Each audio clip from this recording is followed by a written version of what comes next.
안녕하세요. DB성형외과 디테일러 국동비 원장입니다.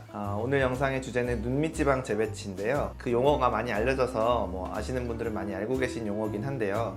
아직도 이 개념에 대해서 잘 모르시고 본인이 이제 이 수술을 해야 되는지 이런 것에 대해서 잘 모르시는 분들이 많으세요. 제가 먼저 말씀드리자면 이 수술은 사실 전 국민에게 필요한 수술이라고 봐야 돼요.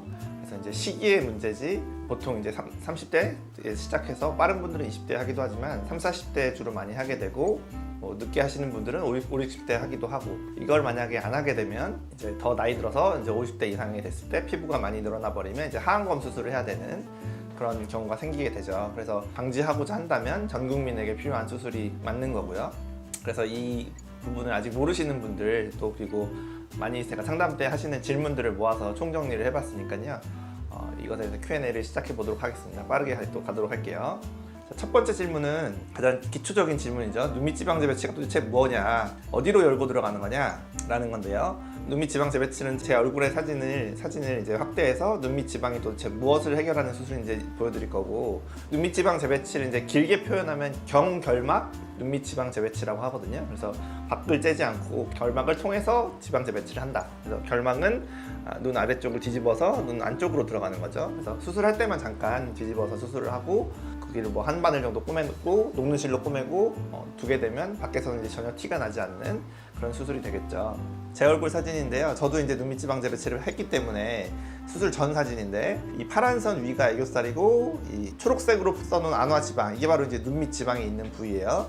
그리고 그 밑에는 눈물고랑이라 그래서 이렇게 뼈에 달라붙어 있는 약간 꺼져 있는 부위가 있죠. 이 초록색 안화지방을 이 고랑 밑으로 이동시키는 것이 바로 눈밑지방 재배치예요. 지방을 밑으로 이동시킨다, 그래서 재배치를 한다 라고 해서 눈밑지방 재배치라고들 표현을 하는 거죠. 수술 전후를 보여드린다면 제 사진인데, 수술 전에 이렇게 눈 밑에가 울룩불룩 했다면 수술 후에는 이렇게 매끈해지는 이런 수술인 거예요. 그래서 한 40대 이전에, 저는 30대 후반에 받았는데 그때쯤에 이제 하게 되면 이렇게 좋은 결과를 얻을 수가 있죠. 다음 질문인데요. 눈밑이 꺼진 사람이 하는 건가요? 불룩한 사람이 하는 건가요? 헷갈리죠. 꺼진 것과 불룩한 건 반대말인데, 어떤 사람은 꺼져서 한다 그러고 어떤 사람은 불룩하니까 한다 그러고, 의사들도 말이 다르고요. 이 부분도 이제 제 사진을 가지고 얘기하면, 이 초록색 안화지방이 있는 부위, 이 부위는 오른쪽에 보시면 제가 써놨죠. 눈밑이 불룩한 부위예요.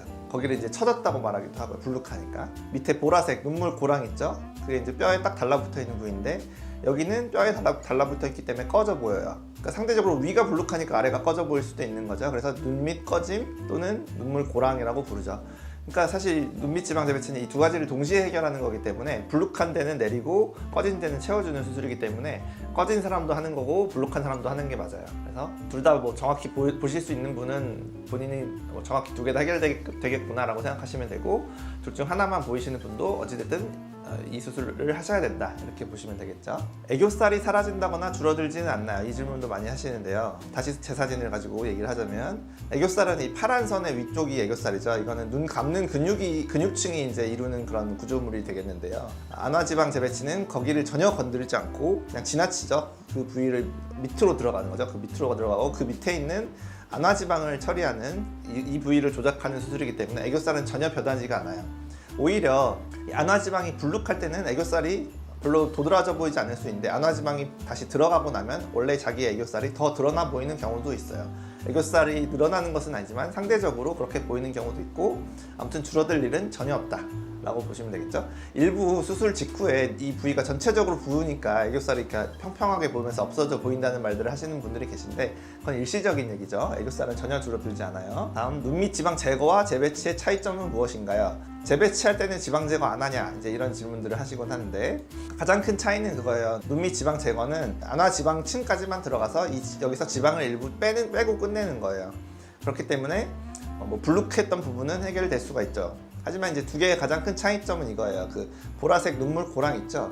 이 눈물 고랑이 없어지냐 안 없어지느냐, 그게 바로 눈밑지방 제거와 재배치의 차이죠. 재배치를 해야만 이 눈물 고랑 부위를 불룩했던 지방으로 채울 수가 있으니까, 이 부위가 결국엔 나중에 다시 도드라지게 돼 있거든요. 그래서 재배치를 하시는 것이 더 좋다, 지방 제거는 좀 예전 수술 방식이다 라고 보면 되겠고요. 다음 질문, 눈밑지방 재배치하면 다크서클도 없어지나요? 이건 좀 얘기가 긴데, 다크서클도 원인이 여러 가지예요.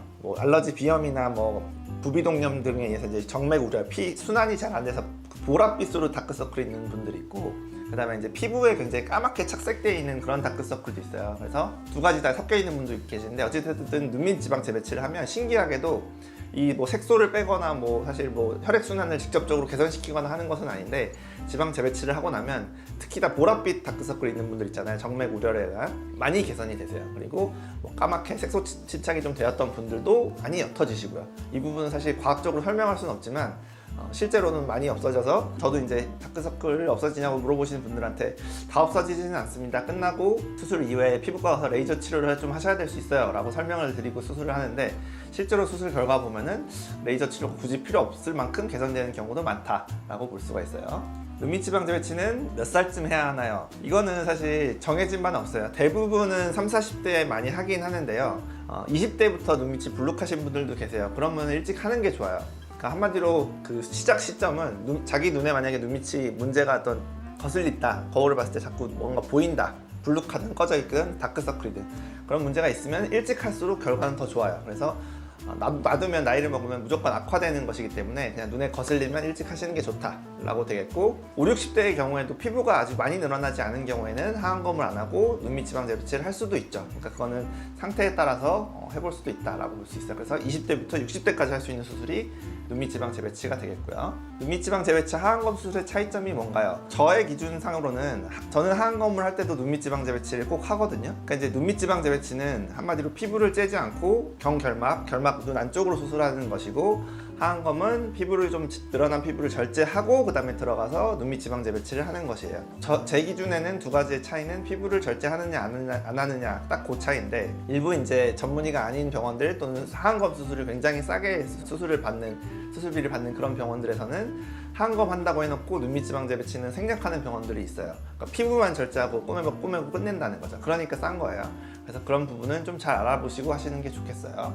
눈밑 지방 재배치는 영구적인 효과가 있는 것이냐? 맞아요. 지방을 밑으로 내려서 재배치를 하잖아요. 그러면 지방이랑 그 근처에 있는 연부 조직, 살들이랑 붙어요. 자기 몸속에 있는 살들은 붙게 돼 있거든요. 유착이 되는 경향이 있어요. 지방을 내려서 유착을 시키고 나면 다시 올라갈 수는 없는 거예요. 그래서 영구적인 효과가 있다고 볼 수 있죠. 그러면 또 질문하시는 게 지방 재배치 하고 나면 다시 할 일 없냐? 그리고 하안검 수술도 안 해도 되냐? 이런 질문을 하시는데 그러니까 눈밑 지방 재배치를 제대로 하셨다면 다시 할 일은 없는 게 맞아요. 근데 일부 이제 병원들에서 제가 예전에 영상 제작했지만 재배치 한다고 해놓고 제거만 한다든지 눈물거랑을 해결을 안 해준다든지 이런 병원들이 있기 때문에 그 부분은 사실 재수술로 들어가 봐야만 알 수가 있는 거고요. 눈밑 지방 재배치를 해도 피부에는 노화가 올 거예요. 우리가 피부를 수술하는 게 아니잖아요. 그래서 지방 재배치를 하고 나면 피부가 이제 앞으로 늘어나는 것을 예방해 줄 수는 있지만 그래도 피부의 톤은 떨어지게 돼 있잖아요. 나이를 많이 먹으면 피부에 노화는 오니까. 이 질문에 답을 하자면 눈밑 지방 재배치를 적절한 시기에 일찍 해준다면 하안검 수술을 안 하게 되거나 아니면 더 늦게 하게 될 수 있어요. 피부가 덜 늘어나게 될 테니까. 하지만 100% 막을 수는 없다. 피부의 노화는 올 수 있으니까. 눈밑 지방 재배치 후 부작용에는 어떤 것들이 있나요? 이건 제가 여기 정리를 했는데 첫 번째로 지연성 출혈. 그러니까 수술할 때는 다 지혈을 하고 하죠. 피가 안 나니까 수술을 끝냈을 거 아니에요. 근데 이게 나중에 빠르게는 뭐 1, 2주, 늦게는 한두 달 이후에도 출혈이 나서 오시는 분이 간혹은 계세요. 두 번째 안검내반, 경결막, 그러니까 눈 안쪽으로 들어가는데 그 부위를 이제 레벨이 맞게 양쪽 짠 부위를 위치가 맞게 꼬매줘야 되잖아요. 근데 이제 그거를 생략하시는 병원들이 또 있거든요. 그러다 보면 이제 이 결막이 이런 식으로 엇갈려서 아물어버리는 경우가 있죠. 그렇게 되면 눈꺼풀을 이렇게 끌고 들어가면서 눈썹도 이렇게 말려 들어가는 그런 부작용이 있을 수 있어요. 그래서 저는 녹는실로 한 바늘이라도 레벨이 맞게끔 가운데라도 한 바늘씩은 꼬매주고 있고요. 볼 쪽 감각 저하 있을 수 있죠. 왜냐면 이 볼 쪽을 담당하는 신경이 이 광대뼈에서 나오는데 그 부위 근처까지 수술을 하는 것이기 때문에 마취 주사가 거기 들어갔을 수도 있고 그 다음에 수술 과정에서 신경이 조금 늘어났을 수도 있고 신경을 손상시킬 일은 거의 없겠지만 굉장히 굵고 잘 보이는 신경이 거기까지 들어가지는 않으니까 그렇지만 일시적으로는 아무튼 감각이 떨어질 수 있다. 하지만 보통 6개월이 지나면서 점점 돌아오게 되죠. 드물게 염증의 가능성이 있지만 굉장히 적은 얘기고요. 그다음에 눈밑 꺼짐. 그러니까 이거는 지방을 너무 많이 제거했을 때 생기는 문제일 텐데 저도 이 부분을 잘 알기 때문에 의사들도 조심을 하죠. 특히나 재배치를 하면 불룩했던 부위를 밑으로 내리는 것이기 때문에 지방이 아주 많지 않는 한 웬만하면 지방을 빼지 않아요. 정말 많은 경우만 빼고 남는 애들을 재배치한다. 이렇게 해서 예방할 수 있고 그다음에 이제 이거 부작용이라고 하긴 좀 그런데 수술 이후에 눈밑이 좀 딱딱하다 뭔가 만져진다 이런 분들 많이 계신데요. 뭐 저도 해봤으니까 알지만 그건 지방을 묶어서 이동을 시켰기 때문에 그 지방 덩어리가 원래는 몰캉몰캉 좀 부드러워야 되는데 수술 직후에는 조금 딱딱해져 있더라고요. 그래서 초반에 한두 달 정도까지 이렇게 만져보면 지방 덩이가 이렇게 좀 만져지는 경향이 있는데 결국엔 다 풀어지고 자기 지방이기 때문에 몰캉몰캉 부드러워지게 되어 있어요. 마지막 질문인데요. 지방 재배치할 때 미세지방 이식을 꼭 같이 하느냐, 이런 질문을 이제 하는 이유는 이렇게 권하는 병원들이 많기 때문인데요. 제가 이거 관련해서 아예 따로 영상을 제작한 적이 있는데 꼭 해야 되는 것은 전 아니라고 생각해요. 그래서 지방 재배치 하러 오시는 분들 중에 저 같은 경우에는 한 10% 이하, 특히나 눈물꼬랑 밑에 앞볼이 많이 꺼져 있거나 아니면 실제로 눈 위가 많이 꺼져 있는 분들 있거든요. 뭔가를 채워야만 해결될 만한 부분들, 블록해야 될 부분이 꺼져 있는 분들, 그런 분들의 경우에만 저는 미세지방 이식을 권하고 있어요. 대부분의 분들은 필요가 없다, 이렇게 보시면 되겠죠. 썸네일도 쓰지만 Q&A 총정리기도 하고 이것만 보면 된다라고 말씀을 드렸으니까 사실 Q&A에서 거의 모든 내용이 다 나온 것 같아요. 그래서 따로 정리할 필요는 없을 것 같고, 이 내용을 뭐 한 번에 잘 숙지가 안 되셔서 한 번 더 보신다든지 하면은 도움이 많이 될 것 같습니다. 지금까지 DB성형외과의 국동변장이었습니다. 감사합니다.